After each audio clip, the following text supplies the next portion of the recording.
welcome to my channel. Today I am going to deal with the novel Fire on the Mountain by Anita Desai. Anita Desai is an Indian American writer and she is the recipient of Sahitya Akademi Award. So, this particular novel, Fire on the Mountain, won the Sahitya Akademi Award in 1978. And this novel, Fire on the Mountain, deals with the theme of miscommunication and lack of understanding in marital life. And this novel is also deals about the lives of women characters whose lives reflect the lives of women in the Victorian period.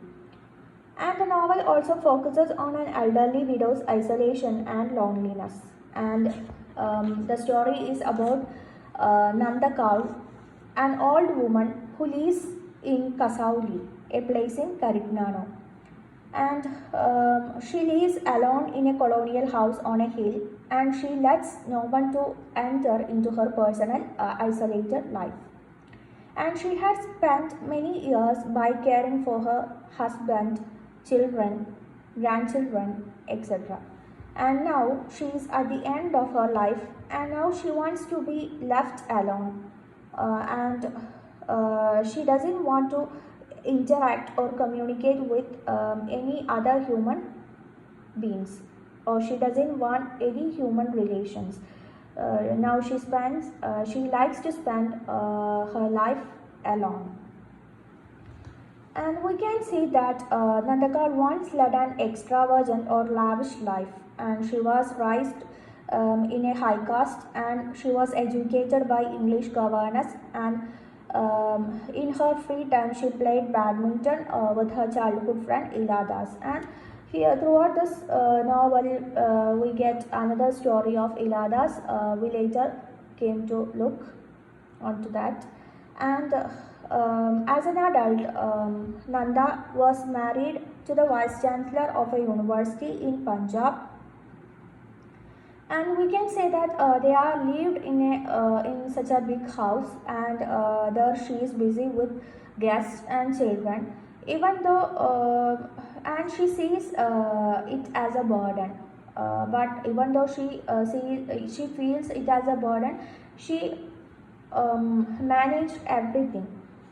She managed the guests. At the same time, she managed the children, and she devoted her time to catering to the needs of others.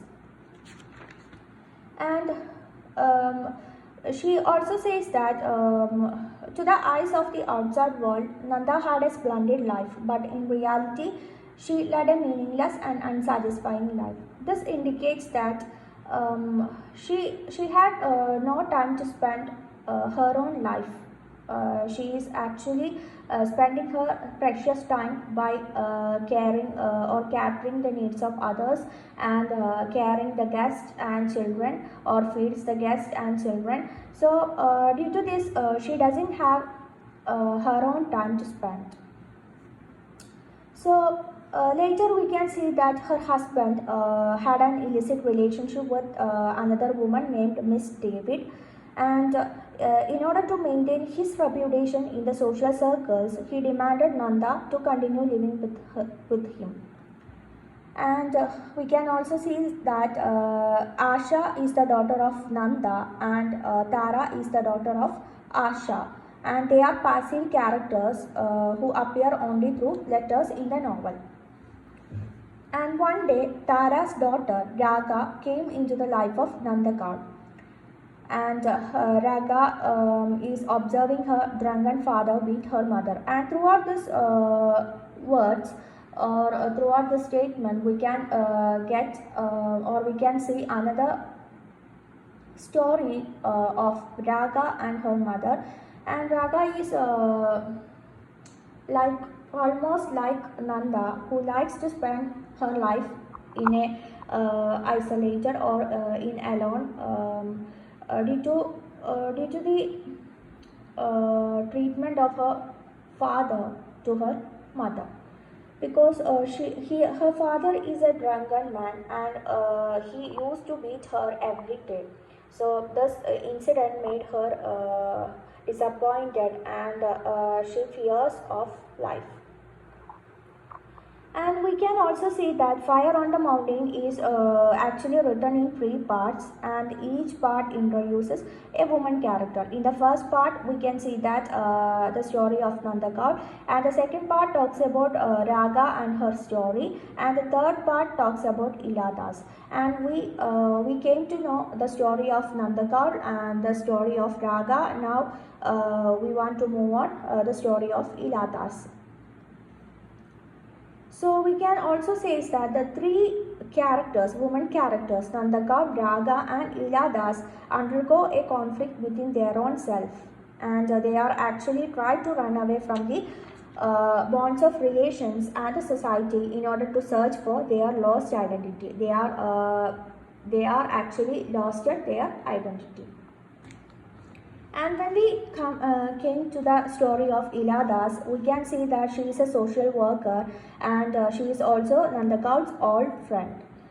And we can see that she leads a life of miseries and misfortunes, and we can also see that she is born into a wealthy family, but her brothers forced the two sisters out of their house in order to grab their wealth. And she has a shrill and loud voice, as well as she had a clump foot, which makes her a subject of laughter and jokes wherever she goes. And we can also see that she is a hardworking person, and she is kind to everyone, and she works as a welfare officer in a village in Kasauli. And later part of the novel, we can see that she is raped, and she is killed after she protests against child marriage. So this is how the story of Ila ends. And